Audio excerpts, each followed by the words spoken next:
everyone, welcome to Nerd Geek Live. I'm your host Chris, here to bring you another what if scenario. Today's premise for the what if is very simple. What if Peter Parker was not bitten by that spider? So just to outline the premise here, Peter Parker did went on the field trip. He did see that spider, but he was not bitten and does not become Spider-Man. How would his life turn out? And what about some of the villains? So without further ado, let's jump right into the video and speculate together. Peter Parker has always been a brainiac, some say even to the level of Tony Stark, but he never was able to apply himself fully to this. With Spider-Man out of the equation, this might have turned out differently. It's not far-fetched to think that Peter would have graduated from Empire State University with the highest honors. Seeing how recently he has started his own company in the comics, without Spider-Man in the mix, he could have done so years ago. And who knows, maybe he would have been able to build up Parker Industries to the level of Stark Enterprises. What about his love life? Well, without Spider-Man, Gwen Stacy would not get killed. Peter and Gwen would very well remain a couple. It can be argued that Peter would still fall for MJ even while in a relationship with Gwen. However, Peter does not strike me as the kind of person to cheat on his girlfriend.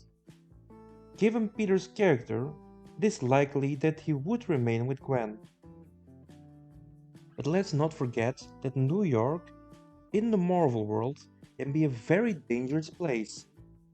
It is not inconceivable that Gwen could get killed in another way, opening a possible relationship with MJ for Peter. The same can be said about MJ and Peter himself though. Any one of them could get killed as collateral damage in an Avenger battle, for instance. It is very hard to say which of these three would actually survive. Maybe all of them are around, or maybe none at all. Growing up in Queens might also have been different for Peter. Perhaps Uncle Ben might even still be alive. Sure, Peter would still have led the thief walk that ultimately killed Uncle Ben, having not been there in the first place to stop him, but Ben would have had no reason to be out on the street were it not for Spider-Man. So who knows? Uncle Ben might have been there to support Peter in his endeavors.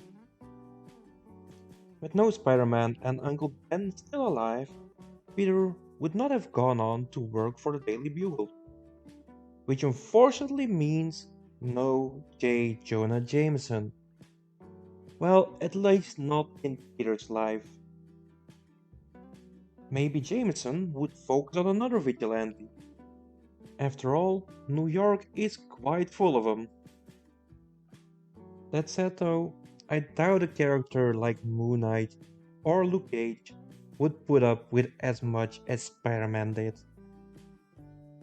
Let's talk villains.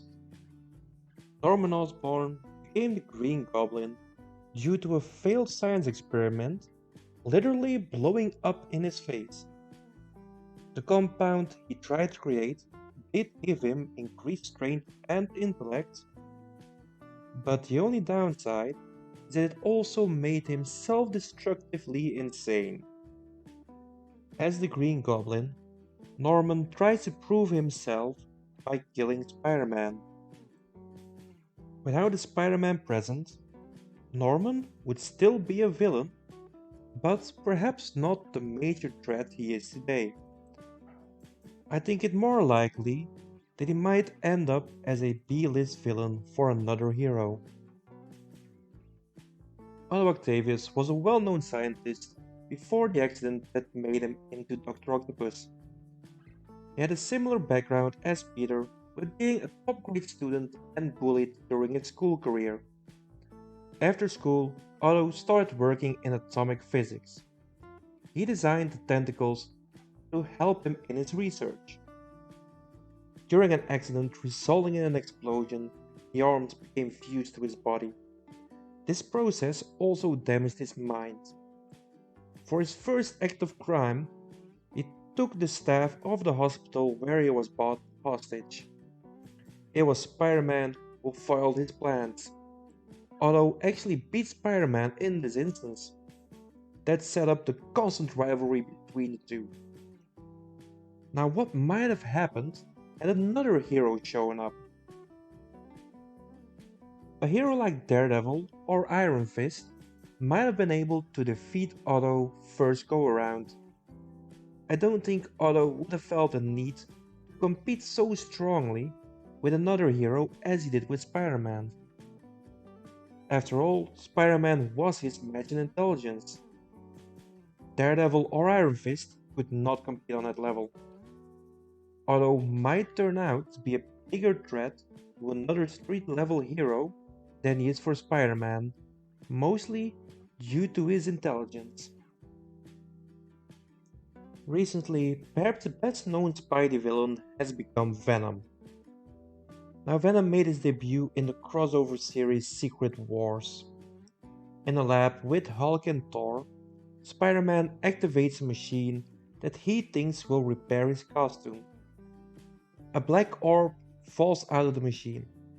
When Peter touches it, it starts crawling up his arm to cover him fully.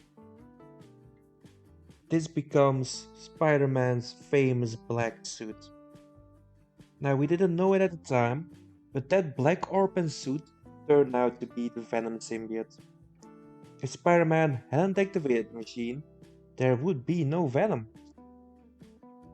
However, another possibility is that Hulk or Thor would have activated the machine. A Hulk infused with a Venom symbiote would be close to unstoppable. His healing factor might be able to fight it off, but Hulk would not have the mindset to even try, at least not as he was at that time in the comics. Now Thor might be a different story. I don't believe the symbiote could bond with an Asgardian. Or perhaps it could, but it wouldn't for long. The moment Thor raises his hammer and calls on the lightning and thunder, the sound would scare Venom away. But keep in mind though, that Spider-Man activated the machine to repair his costume. Hulk and Thor had no need for that at the time, so the safer bet is to say that Venom would not exist had Spider-Man not been present. The most famous host for the Venom symbiote has to be Eddie Brock. Without Venom or Spider-Man, life would turn out differently for Eddie. Eddie was a respected journalist. When the criminal Sin Eater showed up, Eddie is contacted by a man that announces himself as that criminal. Pressed by the newspaper and the police, Eddie writes an expose to uncover the man's identity. Spider-Man, however, finds the real Sin Eater and brings him in. When it is revealed that Eddie was corresponding with someone who just wanted the attention, he is fired from his job at the newspaper. He holds Spider-Man responsible for ruining his career, as he now only gets to write for tabloids. This makes his wife leave him, and Brock decides to end it all. Before doing so, he goes to church to pray for forgiveness. This is where the Venom symbiote finds him and bonds with him. Now, even without Spider-Man, the identity of the Sin Eater would come out at some point. Eddie would still get fired, making his wife leave him. But he would not be stopped from committing suicide by Venom. Most likely, in a world without Spider-Man, Eddie Brock would be dead. Seeing how Carnage is the offspring of Venom, Carnage would also not exist in this scenario. Which is great news for all parties involved. Well, except Cletus Cassidy. It is thanks to Carnage that Cletus managed to escape jail and start his rampage. Without it, Cletus will be safely locked away, perhaps even on death row. And if we're honest, that would make the world a much safer place. That brings us to the end of this video. I know we barely scratched the surface of Spider-Man villains and characters. We haven't even touched upon Kingpin, Vulture, Mysterio, or Harry Osborn to name but a few. But that's what the comments are great for. Drop any ideas you might have about this scenario down below. If you don't agree with some of my speculations, be sure to put them there as well. Like the video if you enjoyed it, please subscribe if you haven't done so already, and feel free to share this video with your friends because it does help us grow. I've been Chris from Nordic Geek Life, and I will see you all soon.